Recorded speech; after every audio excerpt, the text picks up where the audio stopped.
Hello, good morning. My name is Richard Zhang, and today I will be presenting my personal project. Please enjoy. So, as my product, I made this site where it tells you what are the positive benefits and the negative risks of gaming. So, video games effects on our brain, good or bad? What do you think? I started my project on the 8th of August 2020. I have always been interested in games, you see. I myself have always been a gamer since I was small. First, what I had to do for my project is Criterion 8, which is investigating. My goal for this project is to be able to inform people on the true effects of gaming, especially to parents and children, so that both parent and children may know the whole truth and not only some of it or hoax, which are fake news about gaming. So, by the end of this project, I would like to be able to inform them on the true benefits, risks, and not the myths.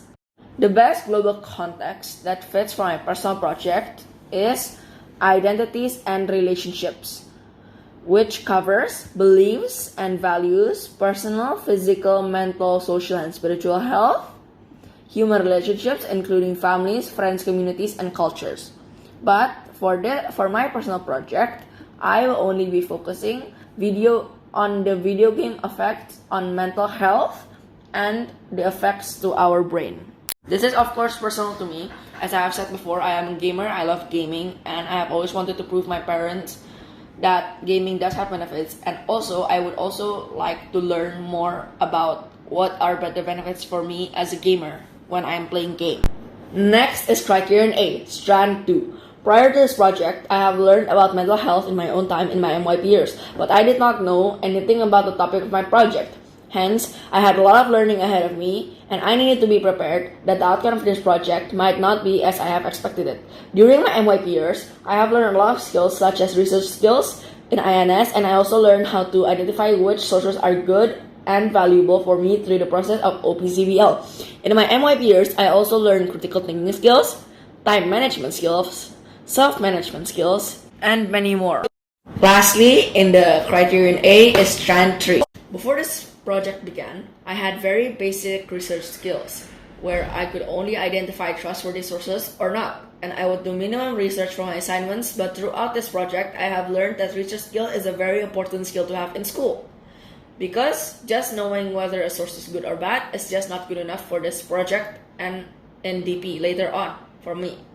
But I learned that I did not only have to get good sources from websites and online videos. There are also many good resources in the world that I could use for my work, such as books, scholarly articles, and magazines, and many, many more. And that is the end of Criterion A. Next on the Criterion is Criterion B, Strand 1. The first thing that I had to do in Criterion B is make a success criteria. The first success criteria that I made had a lot of criteria, and I thought they looked good. However, after consulting with my supervisor, he suggested that I make a more rigorous and detailed criteria and reduce the number of criteria that I have now. Then I revised it accordingly and came up with this final version. Next on Criterion B is Strand 2. In my project, I made tools to guide and help me finish the project. These tools are timelines and to-do lists. The timeline that I have is doable within the time frame of 6 months. I made sure that the deadline and to-do lists are reasonable with taking breaks in mind. An effective change that I made was adding daily deadlines and reminders on my phone in the form of calendar and clock. Previously, I only had my timeline and my to-do list in my laptop, which did not give me any reminders daily. During this project, there are certain things that I could not have predicted. In November, I lost my grandma, and sadly in January, my grandpa passed away too. It has set me back in my timeline for quite some time. And also, I did not expect myself to stop working during the long Christmas break.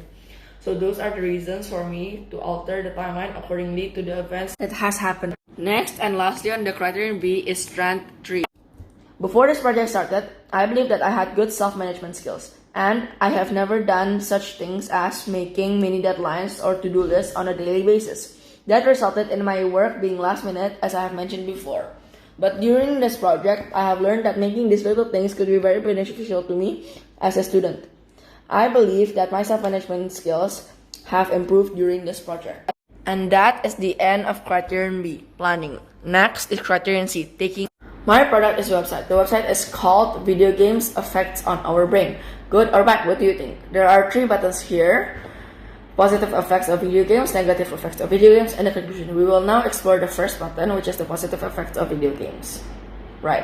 Games can relieve stress. That is the first fact of benefits of gaming. That is true. The second one is that games can improve decision-making skills. That is also true. And the third one is games can enhance attention to detail. Lastly, there is a case study here, which will be very interesting to read. Next is the negative effects of gaming. There are actually only 3 negative effects of gaming: repetitive motion injuries from excessive gaming, unhealthy lifestyle, and addiction to gaming. Lastly is conclusion, where I draw the conclusion that the benefits of gaming actually outweighs the negative side of gaming. And now we will go back to the page and we will see about my personal project. My personal project is about how video games affect our brains and us as a whole. And through my research, I have found many things about games and how the things we hear most often can sometimes be not true. And what you will find out in this site is the collection of truths and how to do the things correctly. There are also case studies from the other research, and you may be shocked what the facts and the myths are. And that is my product. I believe I have achieved my goal. By making a website, I can reach the millions of gamers out there, and both parents and children who may not know the truth about gaming effects on humans and on our brains. And also, I would like them to know the real risk as well, so that they can prevent these negative sides from happening. And so I believe I have achieved my goal. Next is criterion C, strand 2. At the beginning of the project, I wanted to make a brochure because I thought that a brochure is easy to hand out and that I could make the information concise. But then, after I consulted my aunt and my cousin, who helped me with this project, after some time discussing it, we agreed that nobody nowadays reads brochures anymore. And after some time, I came up with the idea of a website because a website is easily accessible through any media, and I would go fully into detail with the website, with the information that I had from all my research. And so, I believe my thinking skills have improved throughout this project. Criterion C, strand 3. On the 8th of October, me and my supervisor started talking. And I consulted my supervisor about my ideas. As I have said before, I had the idea of a brochure and he supported the idea. And he gave me a lot of tips on how to do my work efficiently. He also reminded me of deadlines and other events. And he prepared me well for the 2 pitch days that we had. And we communicated along the way of the project. Also, during the project, I communicated a lot with my cousin because I did not know how to make a website. And moreover, this video. And he taught me everything I knew. So, I believe that throughout this project, my communication skills and my social skills, and that is the end of my personal project video. Thank you.